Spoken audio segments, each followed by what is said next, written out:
you know, don't think it has to happen. Whatever that thing is you're believing for, whatever that thing is you're praying for, really believe it. Really be outrageous with it. Be delulu boo boo, as they say, right? But it's not delusion because God can do it. God can do it. And if it's in his will, he shall. Hey, y'all, and welcome to Let's Talk Sis.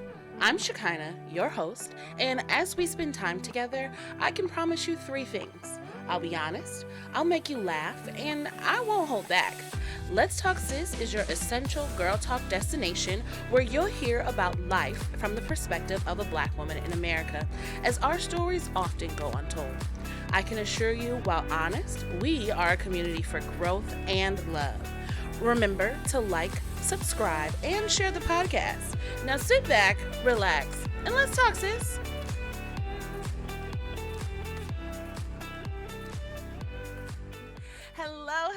Hello, beautiful people, and welcome back to Let's Talk Sis.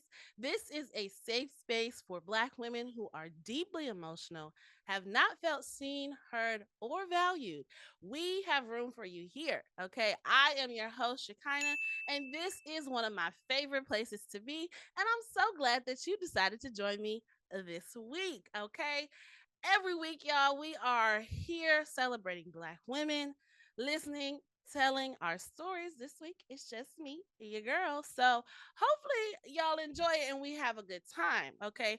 If this is your first time watching this episode, that means that you did not join the live record party. And baby, we had a party. Okay. I'm putting on music.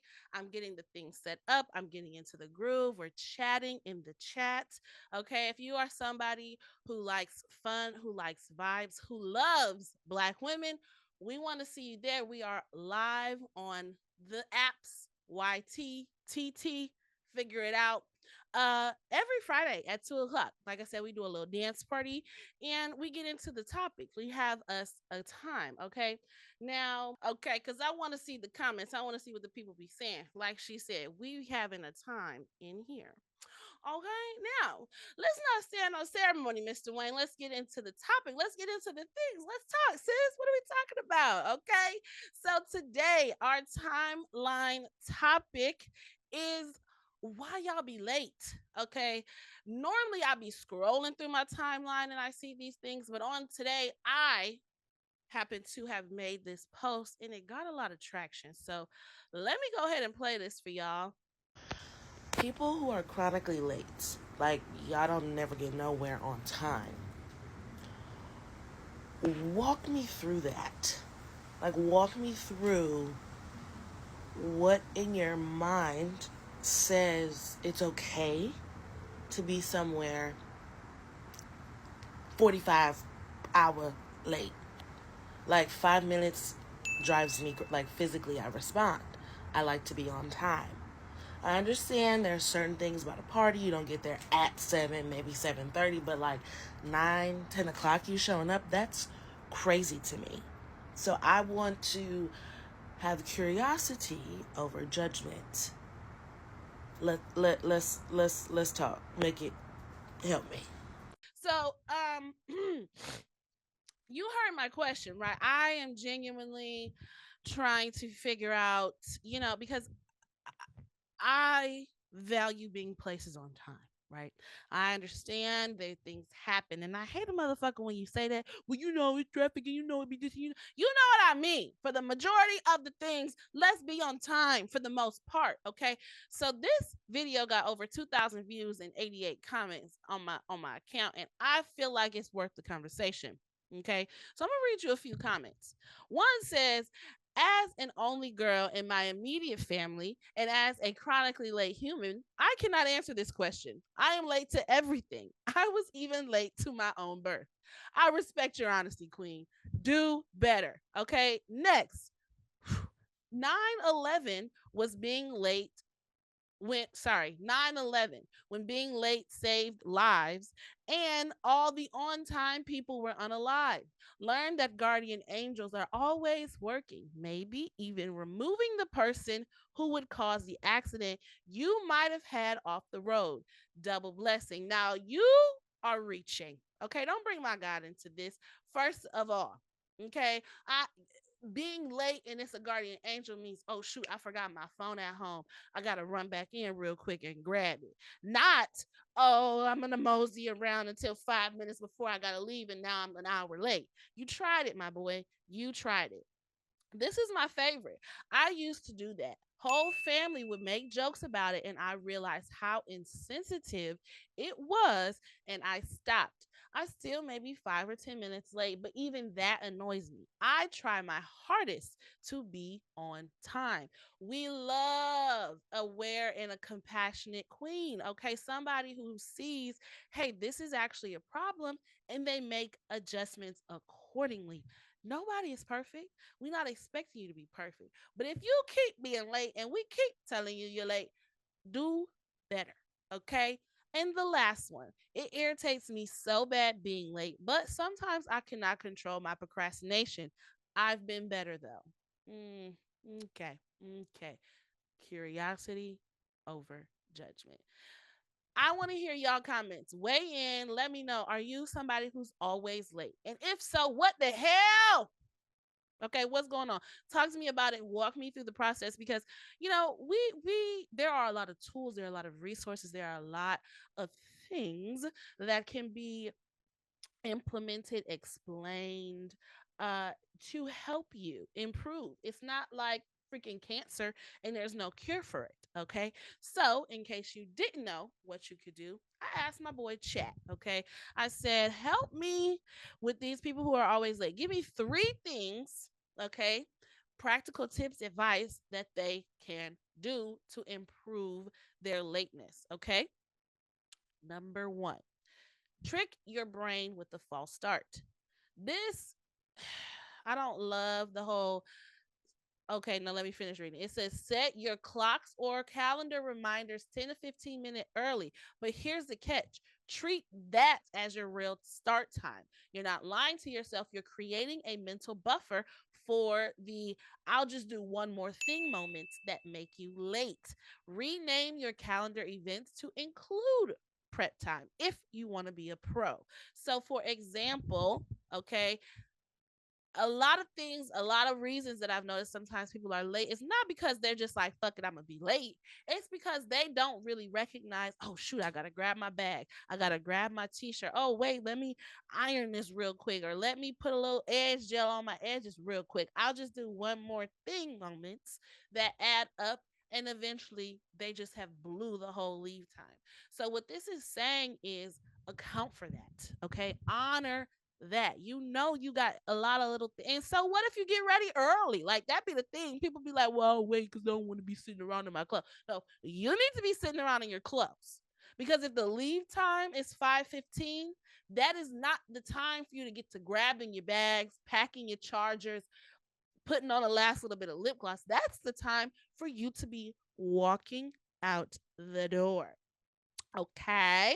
Okay. Number two, it says time audit your mornings or your prep routine. This is so valuable, you guys. Spend one day timing how long everything actually takes you. Okay. How long is your shower? How long do you take to pick out a breakfast? Excuse me, to pick out an outfit, to make, eat breakfast, to actually commute? Most people underestimate their prep time by 20 to 30%. Okay, so once you see it in black and white, you can plan realistically instead of optimistically. Okay, if it takes you 4 hours to get ready, boo boo, that's okay. You just need to start getting ready 4 hours earlier. Hello, you can take your time, then you don't feel rushed, then you don't feel obligated, all these extra pressures to show up in some kind of way that you're not confident because you've given yourself the time to show up how you need to show up. Pro tip, create a non negotiable departure time. Okay. Set an alarm. And if you're not walking out the door by now, you're late. Nothing bothers me more than somebody, let's say you're supposed to be there at 6, and at 6 or at 5:45, you hit me like, oh, I'm gonna be late. I'm just leaving the house. You knew you was gonna be late at 5 o'clock when you didn't leave the house. It takes you an hour to get here. You knew at 4:30 when you didn't have no clothes on that you was gonna be late to get here. So set those times, set those boundaries. And comment says taking your time is such a game changer. Okay, people don't know. Hold on, Auntie. Auntie can't see. Child, not a comment done disappeared. But taking your time is a game changer. People don't know what it feels like to ease into their day so they are not rushing. Okay. Very, very true indeed. Okay. So, the last and final tip, and this may feel childish, it may feel reminiscent of grade school and elementary school, but it is helpful. It says prep tomorrow tonight. Pick out them damn school clothes. Okay, put your backpack by the door. Put your shoes with the outfit that you're gonna wear. Decision fatigue makes you slow. Laying out your clothes, packing your bags, and prepping breakfast the night before removes friction in the morning. When your future self wakes up, everything's already handled, and that's the easiest way to stay on time. Thinking about, well, what I'm gonna wear, how I'm gonna do it, what do I want to eat, where's the Nutella, all the different things, cause they take time. You have to take time to make that decision, right? To decide this is what I'm going to eat, decide this is what I'm going to wear, decide. And those things take time. So honor yourself in recognizing that takes more time than I have. So let me get a head start on that. Okay. Decision fatigue is so real, especially for neurodivergent people. That's comment saying. So listen, y'all, these things we recognize there's a problem. And this is why we are a village, we are a community, because we want y'all to do better. And yes, better is being on time. It's not cute being late everywhere. People who wear that as like a personality badge or as a trait, I'm always late. No, bitch, you will get left. We will start the things without you. The food will be gone. Leftovers will be claimed, and there won't be anything left for you, and I won't feel bad. Okay. So, pro tip, it says turn it into a quick nightly ritual. Set up tomorrow before you scroll. Okay. Before you get on that phone and get down in them TikTok streets, get them clothes, get them things picked out that you are going to need to be successful for the next day. Okay. Okay. Again, drop that in the comments and let me know, what is your relationship with time? What is it like? Are you an on timer? Are you a little bit later? Are you just late as hell? I want to know. I want to know. Okay. Now, speaking of on time, he's an on time God. Yes, he is. Okay. Today, our Let's Talk topic is, I don't know if this is the last, but it's close to the last of my 10 commandments, which is I will live Christocentrically. Okay. So let's get into it. Let's talk, sis. So, this commandment, I heard the word Christocentrically from Jackie Hill Perry. She's a minister, she's a podcaster, she's a music artist, a poet, an author, a hyphen, hyphen, hyphen, a mother, a wife, all the things. And she was, preaching on how a lot of people, when they read the Bible, they are looking for some sort of answer to them and their situation. And while those answers are there, she encouraged us to remember that everything in the Bible points to God or Christ.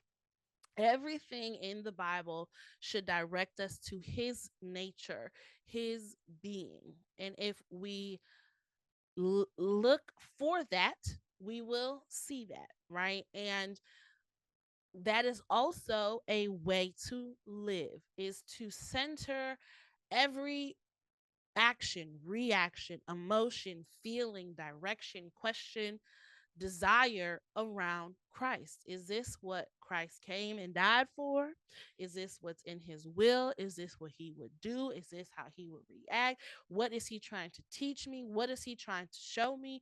What is he trying to do? Right? Centering our lives, our experiences, and our expectations around Christ lessens the fickle nature, right, of man, of human beings. And so I adopted this as a principle, as a commandment for myself, because I, I'm just what is it? I'm just a jar of clay. Okay, I am very weak. I am very fragile. There are so many things I don't know, so many things I don't have the answers for, only questions, and so many things that I was never called to have to figure out anyway. So by adopting this mentality, this intention to live Christocentrically, I get to have and develop relationship with God. And I was just talking with Kimberly Jackson of Discover Your Destiny, uh, about, we're going through this Discover Your Destiny program, and it's all about helping you see yourself as God has designed you to be, your natural gifts, your natural talents, your natural inclinations, and how you use that to shine light on the world. And prior to a few years ago, God was always a thing I go to for something.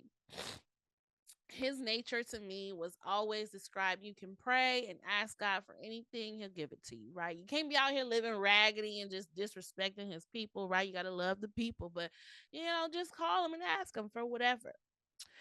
And while that is true, only in part is it true. There is this requirement to be in relationship with God. And it kind of hit me like thinking about my dad. If I'm only hitting my dad when I need some money, right? Or only time I hit him, hey, can you do this for me? There's no relationship there. It makes him less, anybody really, less inclined to want to move and to want to act. Now, because God is who he is, he gonna do what he gonna do regardless of you. He's not fickle in nature like man is, but he does still desire that relationship with us, right? He does still desire to be, for us to truly know him and his nature, how he shows up, why he shows up, why he may put you in particular situations, why things are allowed, right? And in getting in the word for myself, that has become more clear, more evident to me in who he is. And so, a question I've asked people on the podcast before, and in this Discover Your Destiny process that has been asked of me, is what does God sound like to you? You know, um, and I think this is so important to digest and to really get into and investigate for everybody on a personal level, because when you're going to church and you're hearing your pastor, and not all pastors are terrible people. There are some really good pastors out there who really care about their church and really are trying to nurture their congregation, but you begin to receive information in through their lens, right? They can't help but to filter that information through their lens and filter that information through the way God speaks to them, but it may sound completely different to you. And part of the sovereignty in God is he will speak to you in your language. He's going to speak to you in the ways and the manners, that you need to be spoken to. So for me, I'm an auditory and visual learner, right? Hello, I have a podcast. Hey, that is how I process information. And so a lot of my confirmations and the things I get from God, I actually hear somebody else say it.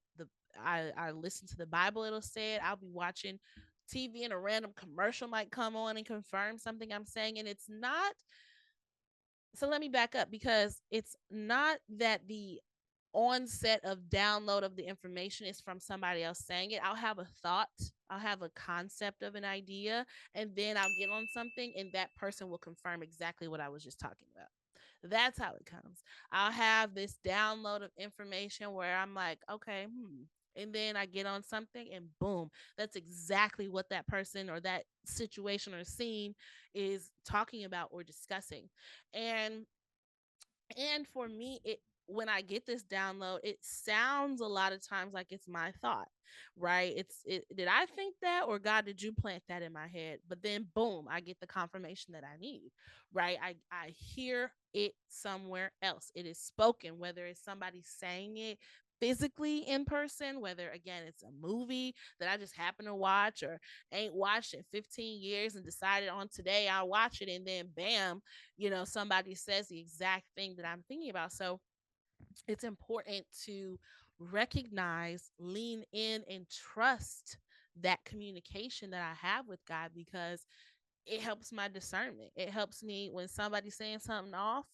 I instantly know. I instantly recognize, because God didn't tell me that, big dog. And we be talking, okay?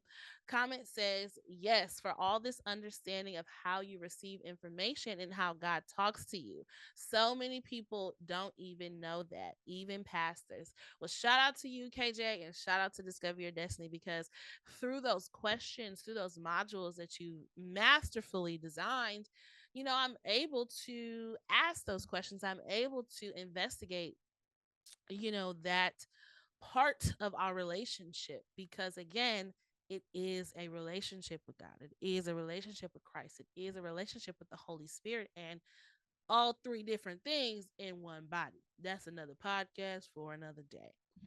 Something else we were talking about is God can be this mystical, magical creature, right? Growing up in the church, you hear magic and you hear mystic and you hear those words, and they're immediately associated with evil, right? And the devil.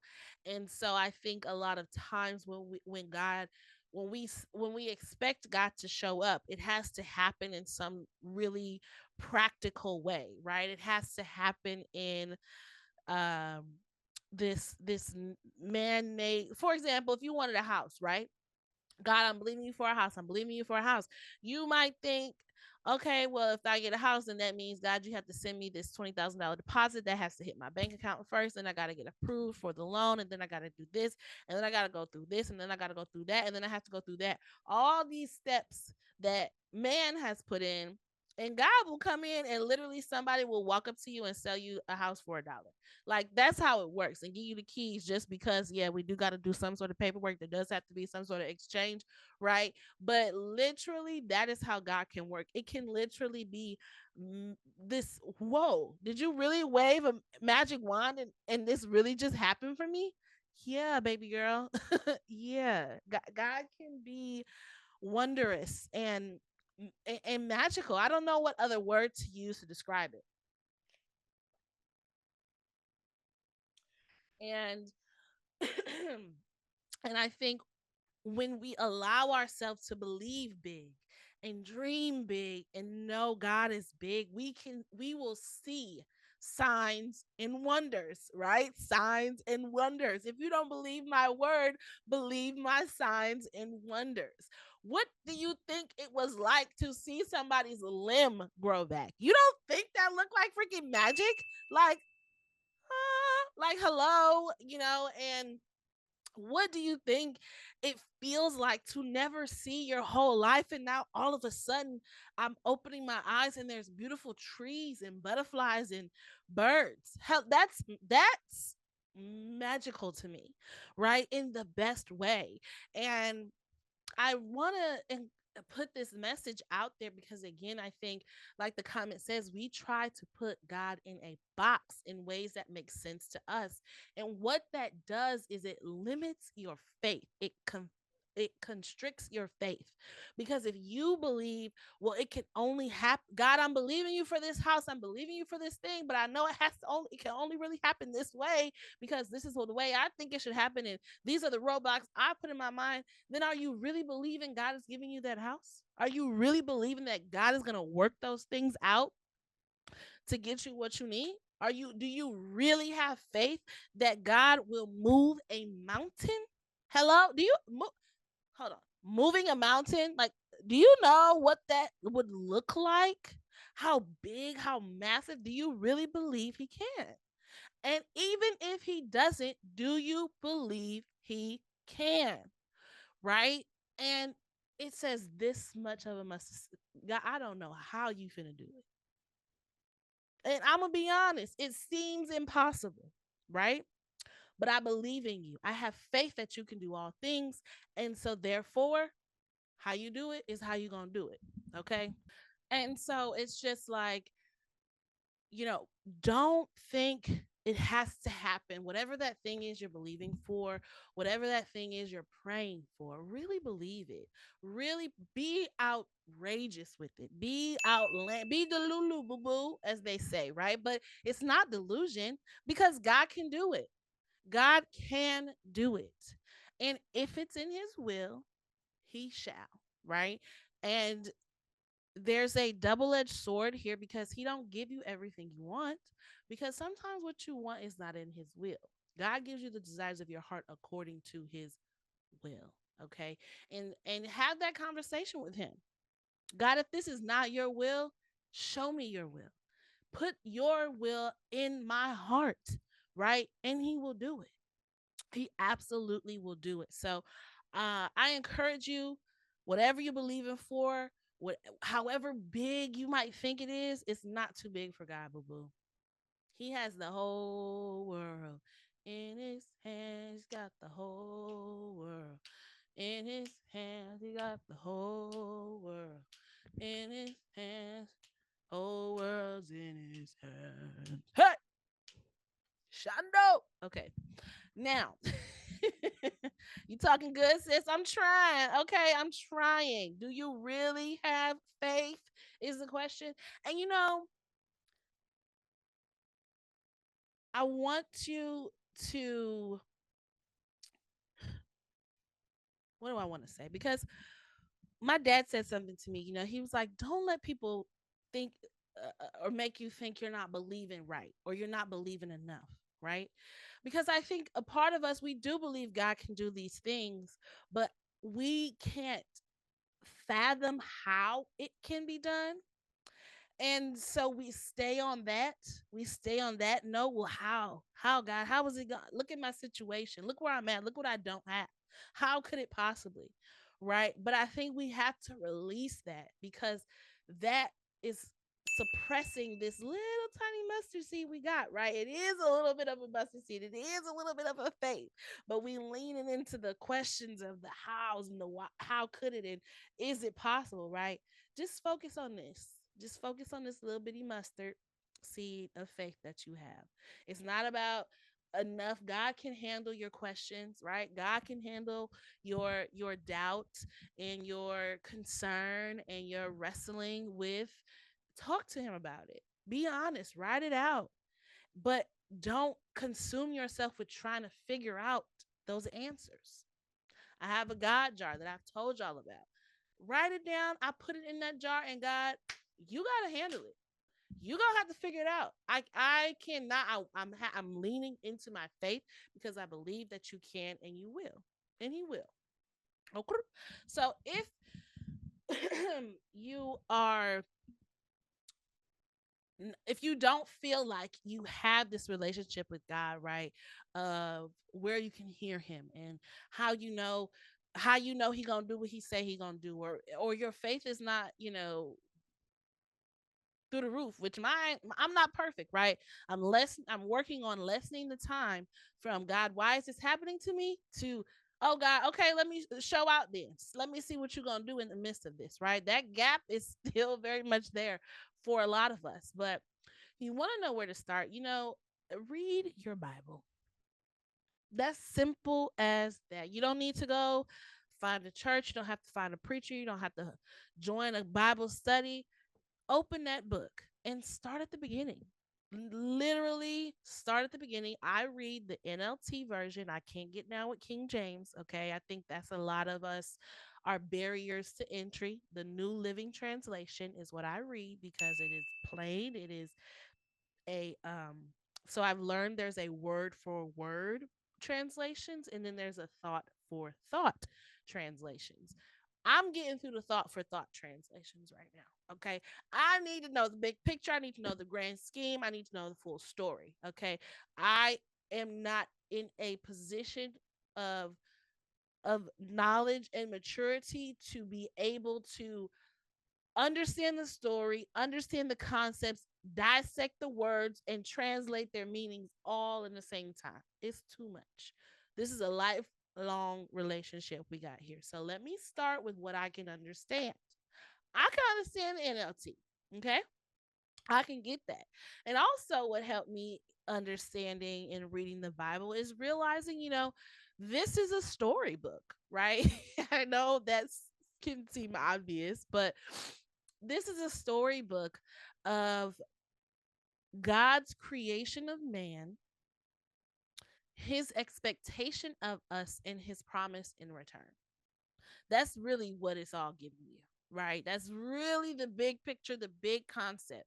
It's God created man because he wants relationships. He wants people to voluntarily choose to follow and serve him. And what that service gets you when done correctly. The promises of the kingdom, all the things, right? That's what we can expect. So when reading the Bible and reading the stories and try well, what is this whole thing? That's what we're getting at here, right? Why you made us, what we got to do in our time here, and what we can expect when we up out of here. Okay, so and again, I start at the beginning. I need to know the story. What is like because jumping around in the Bible for me didn't work so well because to really understand the value of Christ coming, you do need to understand the customs, the ways of life, the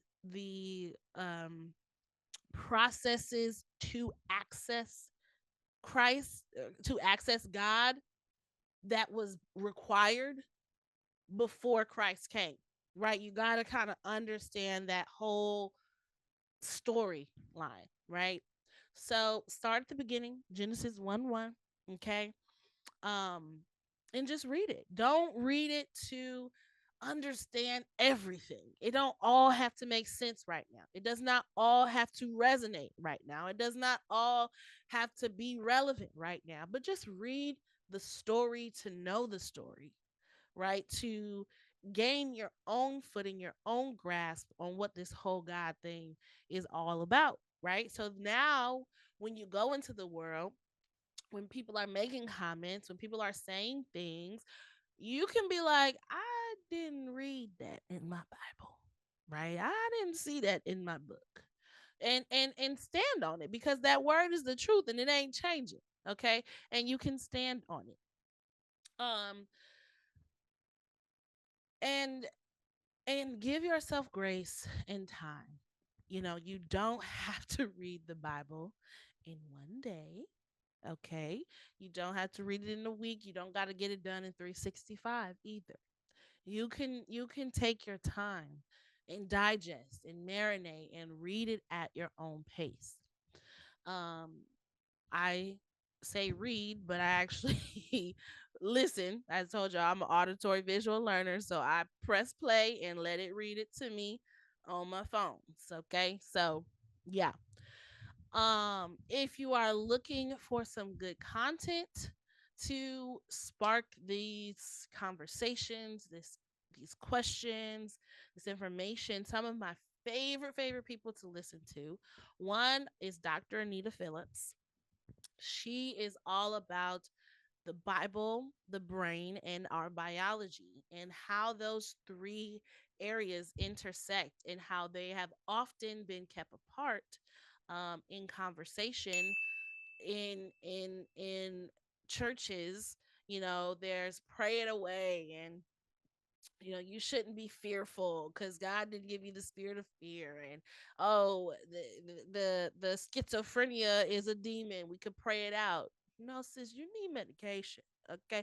But how all those areas align, and are illustrated throughout the Bible in different forms.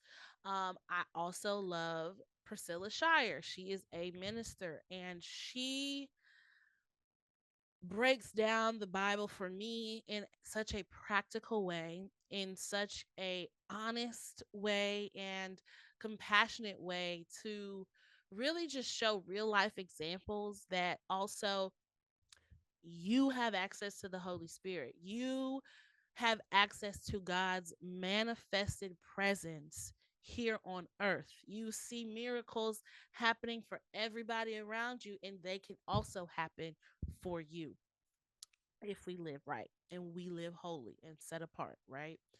Um, on a more relaxed, kind of relatable, casual vibe, I listen to the Megan Ashley podcast called In Totality.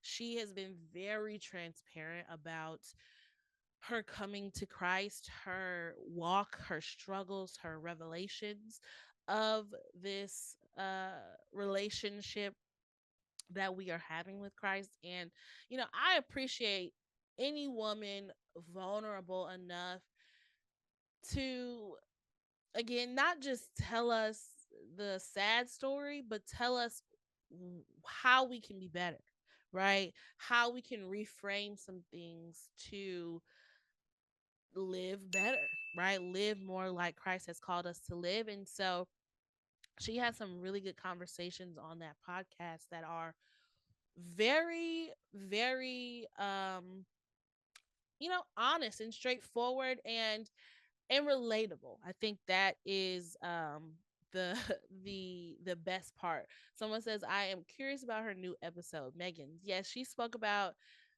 some some some things, and even in that episode, because we ain't doing that over here, but there's there's what I appreciate is there's an opportunity just to check myself.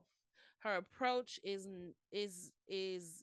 not one that feels judgmental, but it feels very much like, hey, this is what I needed to do. This is what I had to process. This is what I had to think about and check on. How about you? Right? How about you? And that's what I appreciate, because sometimes we don't even know the questions to ask ourselves. We don't even know the alleys or the avenues to look down for improvement. So I really appreciate that. And then, as I mentioned at the top of this conversation, I listened to With the Perrys. That's Jackie Hill Perry and her husband Preston Perry, and they have they are Bible scholars. So they're going to tell me that word, right? They're going to tell me what's in that Bible. They're going to tell me, this is the truth, period. Whether I like it or not, this is what God says that we need to do. And I appreciate also they're very smart people. So they incorporate a lot of psychology in bringing forth how our psychology influences the way that we live and what Christ says about it. So, those are kind of my sphere of influence, if you will. I also listen to Pastor Mike Todd from here and there, because I appreciate practicality with the truth, right? I appreciate recognizing our humanity and our divinity, and where we balance those and where we should meet in the middle. And I feel like all of their approaches come with grace. I feel like all of their approaches, again, give us the opportunity to see there's something different, right? To see, okay, I'm on this side of the different. How can I manage myself to either align with or not, what they're calling of us to do? And again, also They preaching the word of Jesus Christ. It's not this opinionated uh think I think type of messaging. They in that word. They referencing scripture. They bringing up the Bible. They pointing you to exactly where they got this information from. And if I can stand on anything, I can stand on that Bible. I can stand on that truth. The comment says, yep, we always need the opportunity to start interrogating our thoughts so we know where we stand on things, building our moral compass and ability to reflect and grow. And yes, that is definitely a space I like to be in. I like good questions. I like challenging thoughts. I like introspection. So if you relate, as I said, this is a space for people who are deeply emotional, who have not felt seen, heard, or valued. God gonna see you. He gonna hear you and he gonna value you. And developing that relationship, developing that connection. Again, if you just don't know where to start, those are plenty of resources to start. Again, aside from the Bible, just to hear the word plain, simple, and relatable. I implore you all to um, to check those people out. So that's all I got, y'all. That's all I got. Ain't got no more. This time went by quick. Okay, we've been having a good time. So I appreciate you for listening. For giving me space and grace to express myself. I don't always don't always have every thought together, but I definitely know when I get on the mic and um I get to expressing myself, the things I want to share, they come out more and more naturally. And so, you know, maybe God's shining down on me. He's working through me, the Holy Spirit. Amen. If y'all didn't really get anything out of this episode, I don't think you were listening. Okay. I'm a little biased, but I love you. Just hit rewind and watch it again and, see what you can learn. Leave me a comment. Let me know your thoughts, on today's conversation. It was a really, really good one.